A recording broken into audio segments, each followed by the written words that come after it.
Hey guys, what's going on? Inception here, and welcome to another video today. Today, we're going to be doing a foot draft. I haven't done a foot draft in a while. Normally, when I did foot draft videos, they were basically just cut-ups from my stream, but as you guys know, I do want to make better videos for my YouTube channel. I don't want to make cut-ups because cut-ups are kind of, not really that engaging with the audience. I have a lot of questions usually from the YouTube videos that I usually make, and then I always ask you guys certain questions in the comment section, what you guys would like to see and what types of videos you guys would like to see.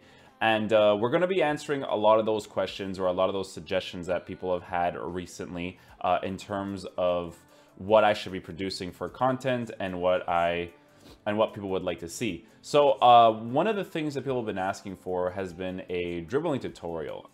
Now, when people ask for a dribbling tutorial, I'm assuming that people are asking for it in the term of a build-up, I would assume. Like, I guess people want to know how I build up the play with the dribbling. Now, people need to understand that I play on the PlayStation, and for me personally, and this is always different for everybody, playing on the PlayStation has been one of the best decisions that I've made in terms of anything FIFA related, because the gameplay on PlayStation, for me personally, just feels better than it does on the Xbox. And I'm telling you guys this because I've been playing on the Xbox for years, and the little intricate dribbling things that I do on the PlayStation, a lot of the times is very hard to do on the Xbox. I can tell you guys this right now, from playing Division 1, the gameplay is actually normally like pretty consistent for me. So I do enjoy playing Division 1 nowadays because I feel like I can play a little bit more properly. And the thing is too is that my team isn't even that crazy, but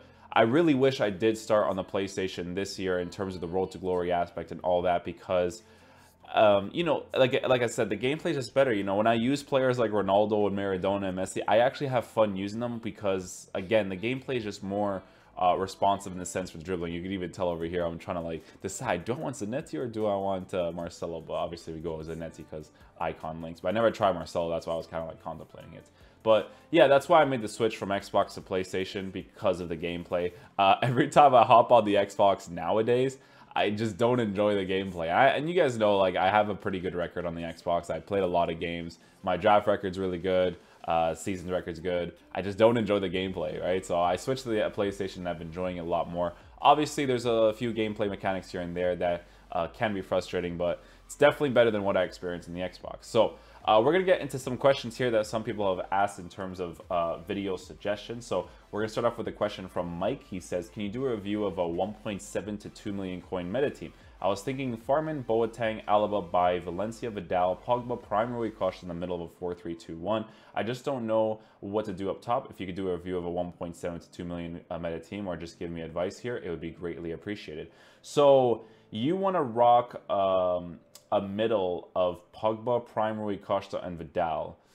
The balance there is decent. I'm not sure if you're using Vidal, because you're using a 4-3-2-1, so I'm assuming you're going to use Vidal in the middle because he's more of the defensive guy more than Pogba and Prime Rui Costa. I haven't used Prime Rui Costa that much. I have used Pogba. I'm not a fan of his card. I prefer Inform Tolisso over him. Vidal, same exact thing. I prefer Inform Tolisso. Prime Rui Costa, never tried him out, but I heard that his finishing is very inconsistent. But, he's got the physical presence, so he could definitely do work in the midfield. In terms of your front three, man, there's very few players that you can put at the top in terms of meta. Like, that's why I use Gabriel Jesus, Martial, and Willian, because they get the chemistry links with the midfield very easily, and they're just really good meta players. But it's very tough to make, I guess, a team that has better strikers up top, but I'm not sure what the budget would be like after you have those players in the team. So with the front three, though, try to get that 4-star, the pace, dribbling, shooting, and passing aspect. That's the best that you can do, my man. Let's see, any other questions here? We have one for, can I do a video for a 250 to 350k team? So this is in terms of the squad reviews. People want to see, I guess, different value for coins. And I need to build up my coins definitely for this, because people have been asking for different types of squads, because people have been asking for like cheap squads, more expensive squads, but around the range of like 250k and such.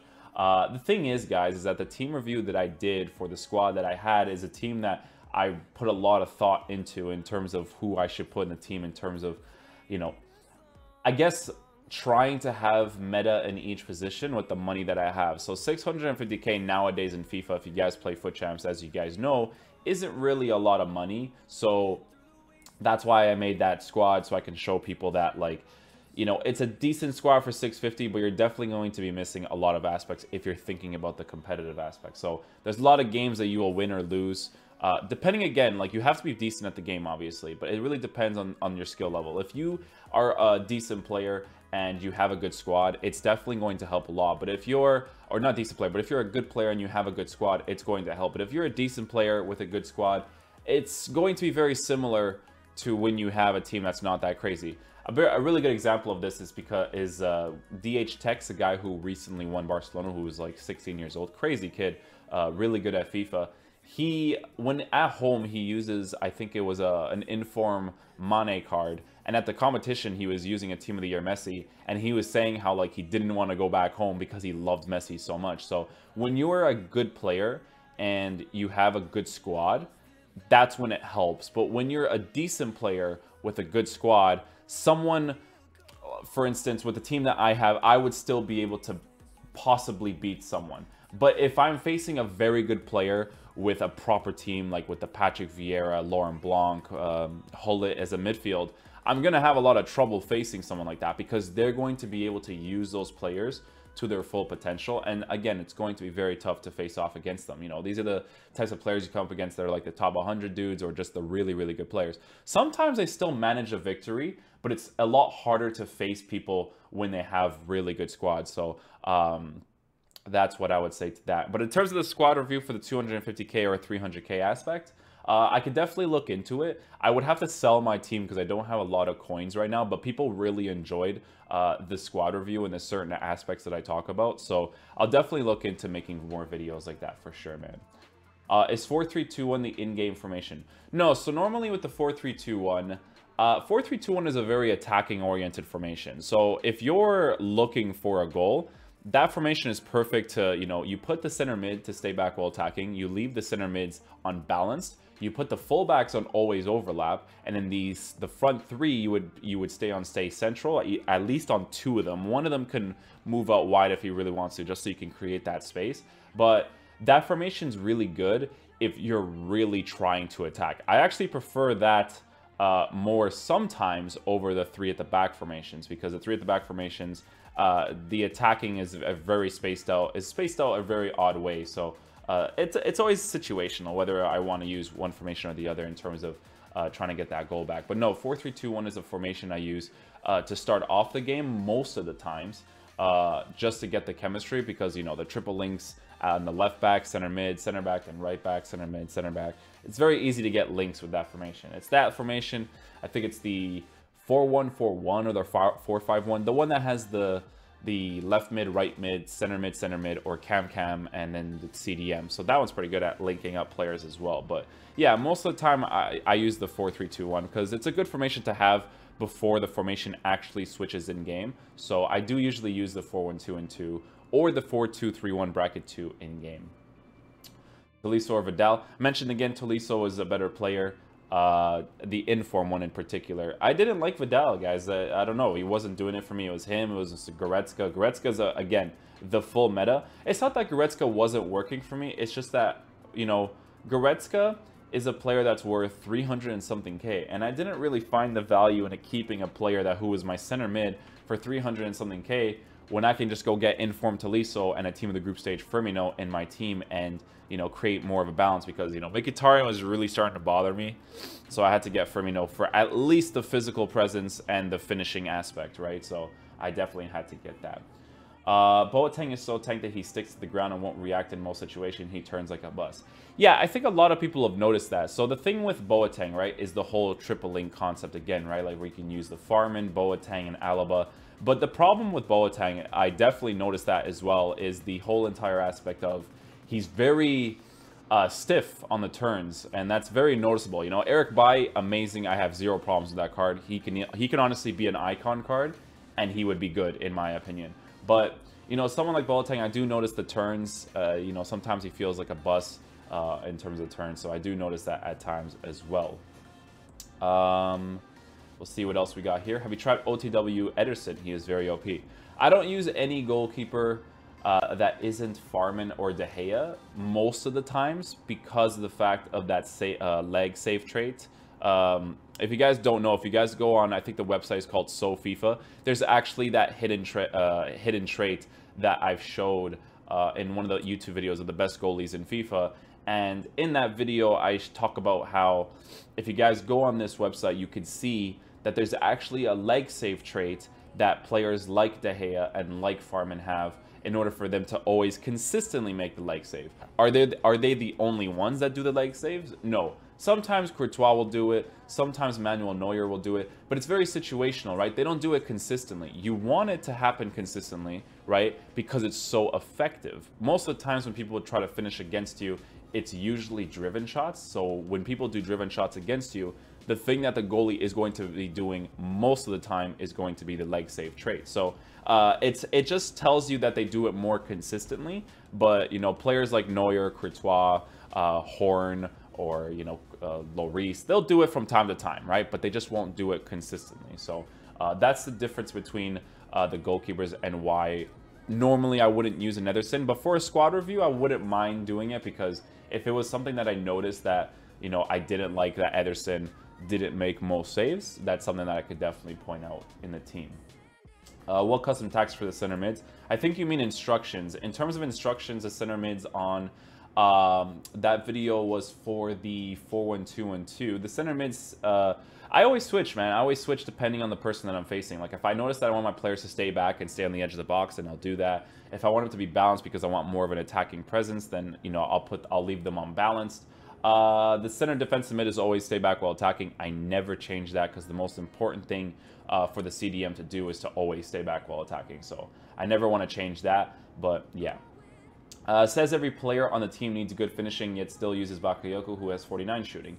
The reason why I use Bakayoko in the team, and, you know, obviously it's a crappy situation to use someone like Bakayoko who doesn't have good shooting. But the thing about Bakayoko is the main aspect of the CDM being in the team, or the concept of the CDM being in the team, is to be good for me defensively, right? Can I use other players in that situation? Yes, but Bakayoko has the height, and he has very good defensive capabilities for the price that you're paying for, right? I've tried out different CDMs, you know, I've tried out like an Inform Fernandinho, I've tried Alan, you know, it's just, these guys don't play well enough defensively like Bakayoko does. Now, that's always a very situational thing. Everybody's different, everybody plays differently. Those types of players can be very good, but yeah, using a Bakayoko, I do say that you need the shooting for the CDM. That's why I wish I had someone like Laurent Blanc, because Laurent Blanc is like 700k, so he would definitely be an improvement on the squad.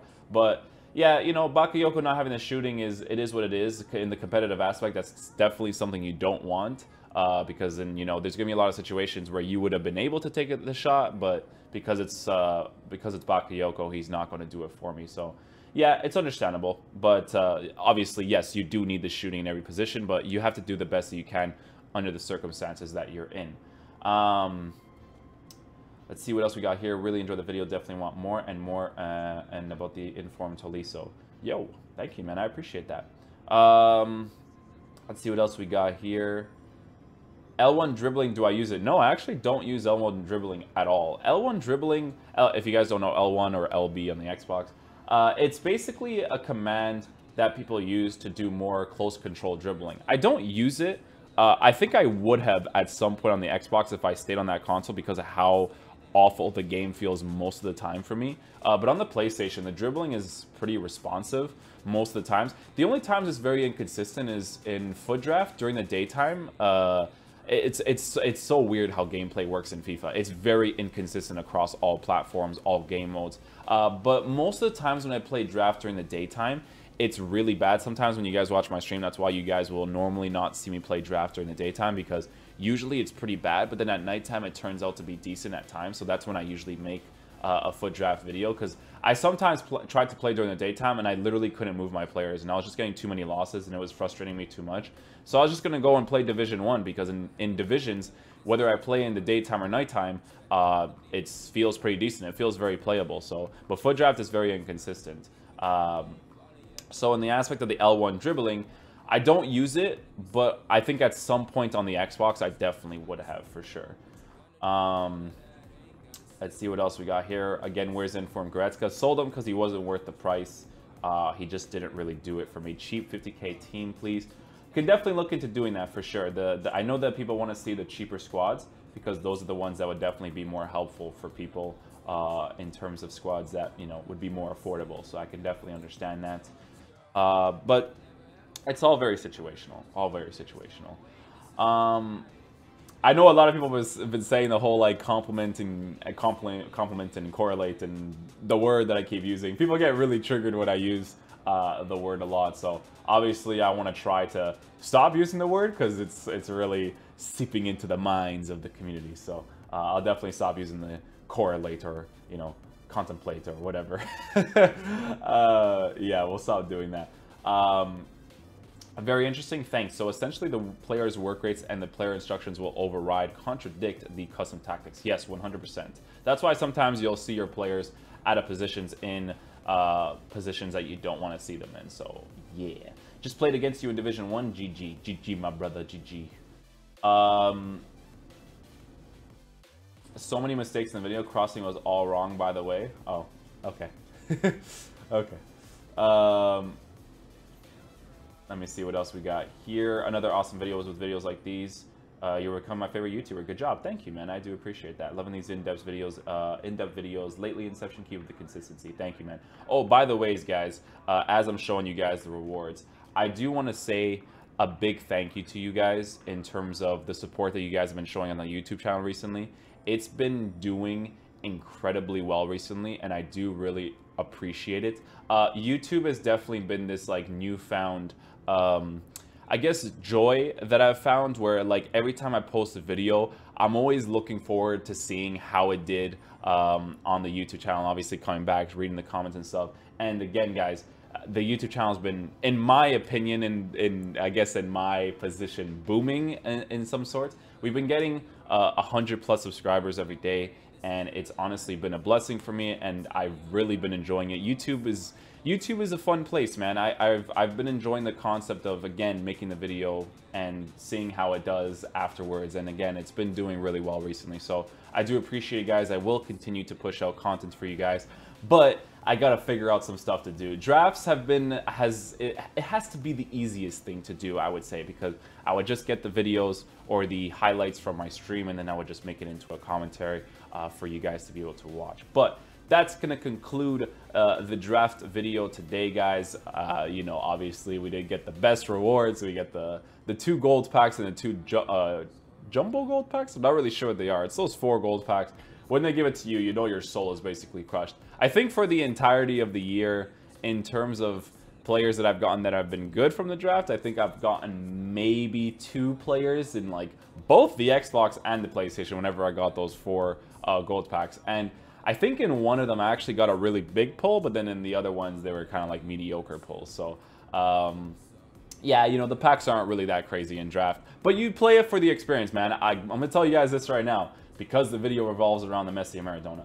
Those 2 guys are amazing, man. They're so much fun to use. They were literally the focal point of my team. Like, their dribbling and their quickness is just so nice, especially on the PlayStation. I played this game at this draft at nighttime, and the dribbling was so responsive that it was just super enjoyable, man. Because like, you saw that goal where Maradona was offside, where he was just taking all those little intricate touches. It was just so much fun, man. I love using them. Who's better between the 2? I don't know, man. Those 2 guys are just absolute gods in the game. So I wouldn't be able to choose between them. I think Maradona edges it just a little bit, just because I like using Maradona. But Messi, like, he kind of overdoes it with the dribbling a little bit in comparison to Maradona. I don't know. It's very hard to choose between the 2, but it was definitely really fun, man. I wish I had those 2 in my actual squad, because I would use them all the time, man. Their dribbling was just so much fun. Their finishing is amazing. When they take a shot, their left foot, it's amazing. Like, their shooting from outside the box is amazing. I just loved using them, guys. But that's going to conclude it for the video today, guys. Those are rewards that we got. Unfortunately, they weren't very good, but I did have a lot of fun playing this draft. Maradona and Messi are incredible players to use. I do appreciate you guys watching the video today. If you guys did, please drop a thumbs up on it. Again, guys, if you guys have any questions for the next video, if we're going to do like a commentary similar to this, I'll definitely look into it. But thank you guys so much for watching. I'll see you guys later. Peace.